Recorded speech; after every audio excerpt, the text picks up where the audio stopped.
सर्वेभ्यो नमो नमः। आज मैं जिस विषय पे चर्चा करने जा रहा हूँ वो विषय है भारत में पांडुलिपियों का संरक्षण। प्राचीन काल से ही हमारे भारतवर्ष में लेखन की परंपरा रही है। यह जो लिखने की व्यवस्था थी वह प्राचीन काल में तालपत्र पे, भोजपत्र पे, ताम्रपत्र पे अथवा पाषाण या स्तंभ आदि पर लिखी जाती थी। यही प्राचीन हस्त प्रतिलिपियाँ आधुनिक युग में पांडुलिपि के नाम से जानी जाती हैं। पांडुलिपि शब्द में दो पद हैं, एक पांडु और दूसरा लिपि। पांडु शब्द का अर्थ प्राचीन अथवा पीला है और लिपि शब्द लिप धातु से बना है जिसका अर्थ है लेपन करना अथवा लिखना। यह पांडुलिपियाँ हमारे देश और हमारे संस्कृति का अमूल्य धरोहर है जिसके माध्यम से हम आने वाली पीढ़ी को और अधिक शिक्षित कर सकते हैं। इसमें ज्ञान विज्ञान की वह सारी विधियाँ बतलाई गई हैं जो हमारे ऋषियों और महर्षियों के द्वारा प्राचीन काल में प्रतिपादित किया गया है। इन्हीं पांडुलिपियों का संरक्षण आधुनिक युग में परम आवश्यक हो गया है। इन पांडुलिपियों का संरक्षण कैसे करें, इस बात का उत्तर है कि सरकार और जो सरकारी संस्थाएं हैं वह पांडुलिपियों के संरक्षण में अपनी महती भूमिका निभा रहे हैं।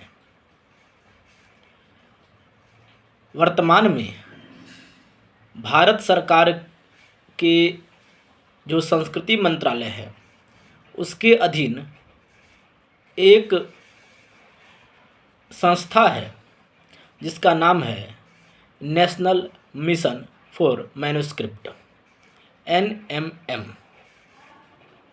यह संस्था फरवरी 2003 में स्थापित किया गया था भारत सरकार के द्वारा। यह संस्था अनवरत पांडुलिपियों के संरक्षण और उसके अध्ययन और शोध में अपना अमूल्य योगदान दे रहा है। इसके अतिरिक्त पुणे का भंडारकर शोध संस्थान भी पांडुलिपियों के संरक्षण में अपना जो योगदान कर रहा है वह अत्यंत ही प्रशंसनीय है। हम पांडुलिपियों का संरक्षण कई प्रकार से कर सकते हैं। इसमें सर्वप्रथम संस्थाओं में या महाविद्यालयों विश्वविद्यालयों में कार्यशाला के माध्यम से लोगों को और छात्रों को जागरूक कर सकते हैं। उनको पांडुलिपि विज्ञान के बारे में बता करके उनके पांडुलिपियों के अध्ययन के लिए उनको प्रोत्साहित भी कर सकते हैं। इसके अतिरिक्त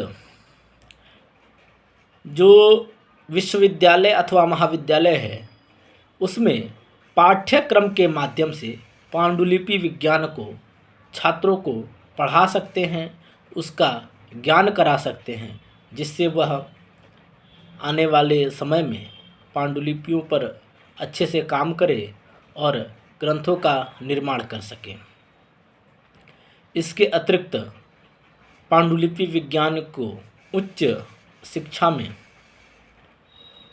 फेलोशिप के द्वारा शोधार्थियों को शोध दे कर फेलोशिप प्रदान करके और इसका रिसर्च करा सकते हैं। इसके अतिरिक्त संरक्षण में अन्य 2-3 बातें हैं।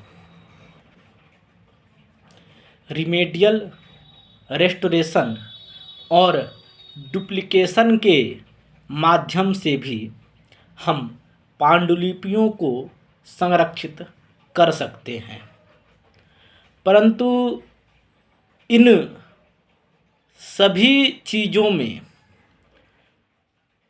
डिजिटल माध्यम एक ऐसा माध्यम है जिससे हम पांडुलिपियों का संरक्षण इस प्रकार से कर सकते हैं जिससे पांडुलिपियों का क्षरण भी न हो, उसके टूटने का भी डर नहीं है और आम जनमानस तक और शोध करने वाले शोधार्थियों तक पांडुलिपि आसानी से और सुलभता से उनके पास पहुंच जाएगा। इसलिए डिजिटल माध्यम सबसे उत्तम माध्यम वर्तमान में पांडुलिपियों के संरक्षण में परिलक्षित होता है। पांडुलिपियों के संरक्षण के प्रति हमारी उदासीनता बहुत दिनों से देखने को मिलती है। इसका एक जीता जागता उदाहरण आपके सामने मैं रख रहा हूँ कि एशियाटिक सोसाइटी ऑफ बंगाल के संस्थापक सर विलियम जोन्स जब वह संस्कृत के अध्ययन के प्रति रुचि ली, उस समय उन्हें एक पांडुलिपि हाथ लगी। उस पांडुलिपि का नाम है अभिज्ञान शाकुंतलम। जी हाँ, यह वही अभिज्ञान शाकुंतलम है जो वर्तमान में भारत ही नहीं अपितु पूरे विश्व में सर्वोत्कृष्ट नाटक माना गया है। हमारा दुर्भाग्य देखिए कि उस समय यह पांडुलिपि मात्र बांग्ला लिपि में प्राप्त हुई थी। इसके अतिरिक्त किसी अन्य लिपि में वह पांडुलिपि मौजूद नहीं थी। विलियम जोन्स उस पांडुलिपि का अध्ययन करता है और अध्ययन के दौरान अपने पिता को एक पत्र लिखता है और पत्र के माध्यम से बताता है कि हमें एक पांडुलिपि हाथ लगी है और इसके अध्ययन से मुझे इस बात का भ्रम हो रहा है कि कहीं ना कहीं हमारे यूरोप के महान नाटककार शेक्सपियर इस अभिज्ञान शाकुंतलम को पढ़ करके ही अपने नाटकों की रचना की है।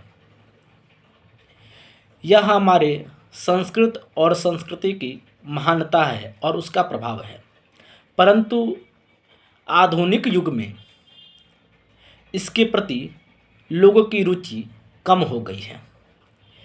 इन्हीं रुचियों को बढ़ाने के लिए और अपने ज्ञान और अपने संस्कृत साहित्य को और अधिक प्रौढ़ बनाने के लिए हमें पांडुलिपियों का ज्ञान अपेक्षित है और आने वाले पीढ़ियों को इसका ज्ञान कराना परम आवश्यक है।